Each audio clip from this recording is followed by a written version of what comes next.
Good evening, dear friends. Welcome back my YouTube channel Learners Hub. In previous videos, we have discussed about tense, definition of tense, types of tense, and present indefinite tense, present continuous tense, and present perfect tense. So, students, today we will discuss about present perfect continuous tense. तो अब आज हम जो पढ़ेंगे present perfect continuous को tense को पढ़ेंगे, आप कैसे पता चलेगा कि कौन सा जो वाक्य है प्रेजेंट परफेक्ट कॉन्टिन्यूस टेंस का है। तो इसमें आपने एक चीज का ध्यान रखना है कि एक तो इसमें समय का बोध होगा और लास्ट में जिन वाक्य के अंत में से रहा है, से रही है या से रहे हैं इत्यादि आए, वो वाक्य आपके किसके होंगे? प्रेजेंट परफेक्ट कॉन्टिन्यूस टेंस के होंगे। तो अब इसका जो रूल नंबर सिंपल सेंटेंस में जो रूल नंबर जो फर्स्ट होगा आपका, तो फॉर्मेशन क्या होगी उसकी? सबसे पहले सब्जेक्ट लिखेंगे और प्रेजेंट परफेक्ट कॉन्टिन्यूस टेंस के हेल्पिंग वर्ब आपके हैज हो गया, हैव हो गया, प्लस इनके साथ क्या लगाओगे आप? Been, VEEN, been, plus verb की कौन सी फॉर्म होगी? वर्ब की फर्स्ट फॉर्म होगी, उसके साथ कॉन्टिन्यूस है तो ING, प्लस क्या लगाओगे आप? सिंस ओब्लिक फॉर, सिंस या फॉर में से एक चीज लगेगी और लास्ट में ऑब्जेक्ट फुल स्टॉप।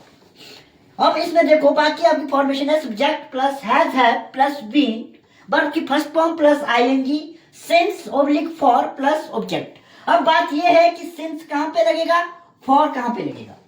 तो मैंने आपको पहले भी बताया अभी कि इस प्रेजेंट परफेक्ट कॉन्टिन्यूस टेंस में क्या होगा? समय का बोध होगा। तो समय का बोध कराने के लिए हम क्या यूज करेंगे? सिंस और फॉर। तो सबसे पहले बात करते हैं सिंस कि सिंस कहां पे लगाना है। सिंस आपका लगेगा पॉइंट ऑफ टाइम, किसके साथ लगेगा? Point of time.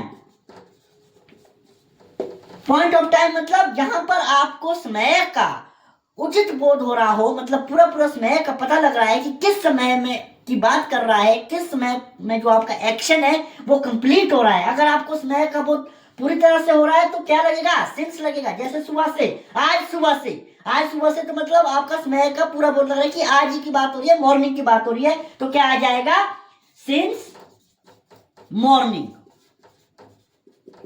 अगर बात आ जाए कि 2 बजे से वर्षा हो रही है, अब 2 बजे से वर्षा हो रही है, अब कौन से 2 है? रात के 2 है, नाइट के 2 o'clock है, दिन के 2 o'clock है। तो आपको समय का जो है उचित बोध मतलब पूरा पता नहीं लग रहा है आपको, तो वहां पे आप क्या लगाओगे? फॉर। तो फॉर बच्चों आपको किस में लगता है? Period of time. जैसे मैंने आपको एग्जांपल दिया 2 o'clock, for 2 o'clock, this is the period of time. Since आपका जो है पॉइंट ऑफ टाइम के साथ यूज होता है। तो ये था आपका कंसेप्ट सिंस और फॉर का। अब हम जो है एग्जांपल के साथ इसको अच्छे से समझने की कोशिश करेंगे। जैसे सुबह से वर्षा हो रही है, सुबह से वर्षा हो रही है, सुबह से वर्षा हो रही है।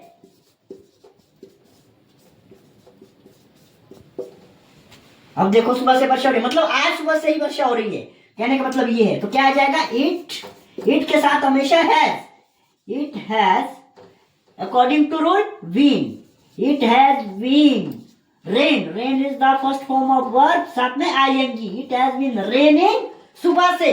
तो सुबह क्या है? पॉइंट ऑफ टाइम है since, it has been raining since morning. तो ये आपकी फॉर्मेशन हो जाएगी प्रेजेंट परफेक्ट कॉन्टिन्यूअस टेंस की इन इंग्लिश में। ये आपका रूल नंबर 1 है। इसके अकॉर्डिंग मैंने जो है आपको ये एग्जांपल जो है इलेबोरेट किया है, डिस्क्राइब किया है। चलो सेकेंड एग्जांपल हम पीरियड ऑफ टाइम कर लेते हैं। जैसे 2 बजे से शाम पढ़ रहा है।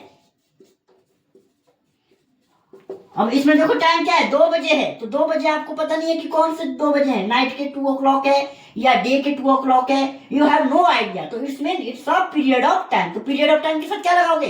फॉर लगाओगे। तो सब्जेक्ट क्या है? श्याम है, Shyam has been, Shyam has been reading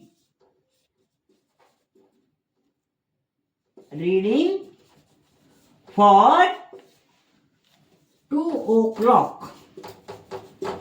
This will be formation of present perfect continuous tense in English. Next हम रूल नंबर जो सेकंड आपका रहता है नेगेटिव का, नेगेटिव सेंटेंस का। तो नेगेटिव सेंटेंस में आपको पता है यूज क्या करना है, नोट करना है। कब करना है, हेल्पिंग वर्ब के बाद। तो फॉर्मेशन क्या होगी नेगेटिव में, subject plus has oblique have plus has क्या है, हेल्पिंग वर्ब है, उसके बाद not plus been plus verb की फर्स्ट फॉर्म यूज होती है, उसके साथ ING, since, oblique for plus object. तो इस तरह से रहेगी आपकी। जैसे हम करेंगे श्याम 2 बजे से नहीं पढ़ रहा है, तो Shyam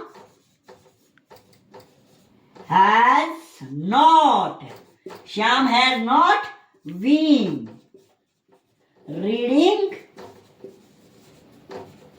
for 2 o'clock. 2 o'clock. This will be the formation of negative sentence in present perfect continuous tense. चलो रूल नंबर 3 जो आपका रहेगा इंटेरोगेटिव का। किसका रहेगा, इंटेरोगेटिव का। इंटेरोगेटिव में क्या होगा, आपको पता है इंटेरोगेटिव में क्या होता है, हेल्पिंग वर्ब जो है सब्जेक्ट से पहले काम करता है। तो helping verb has oblique have plus subject plus been plus verb की first form plus ING plus since oblique for plus object. उसी को जो मैंने पहले आपको एग्जांपल दिया था उसी को जो है इंटेरोगेटिव में चेंज करते हैं। क्या श्याम 2 बजे से पढ़ रहा है, क्या श्याम 2 बजे से पढ़ रहा है। हैज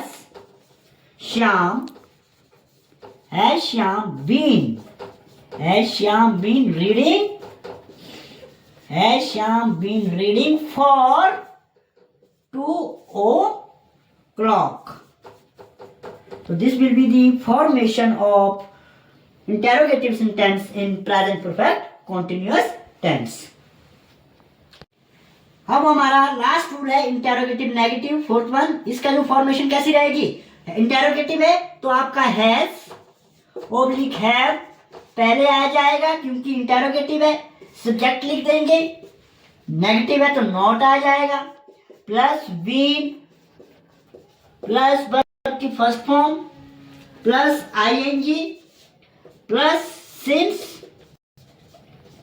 या फॉर प्लस ऑब्जेक्ट, लास्ट में साइन ऑफ क्वेश्चन मार्क क्योंकि इंटेरोगेटिव है। मैं आपको पहले भी बता चुका हूं कि इंटेरोगेटिव सेंटेंस के लास्ट में आपका क्या रहता है, साइन ऑफ क्वेश्चन मार्क रहता है। तो इसका जो एग्जाम्पल जो होगा वो कोई सा भी आप मुझे कमेंट सेक्शन पे इसके रूल के अकॉर्डिंग जो है आप मुझे कमेंट सेक्शन के आप राइट डाउन कर सकते हैं, ताकि मैं देखूं कि आपको मेरा जो वीडियो है वो समझ आ रहा है कि नहीं आ रहा है। अगर आपको मेरा वीडियो समझ आ रहा है तो आप मेरे इस चैनल को जो लर्नर्स हब मेरा यूट्यूब चैनल है इसको सब्सक्राइब करें, शेयर करें, लाइक करें और कमेंट करें। Thank you, have a nice day.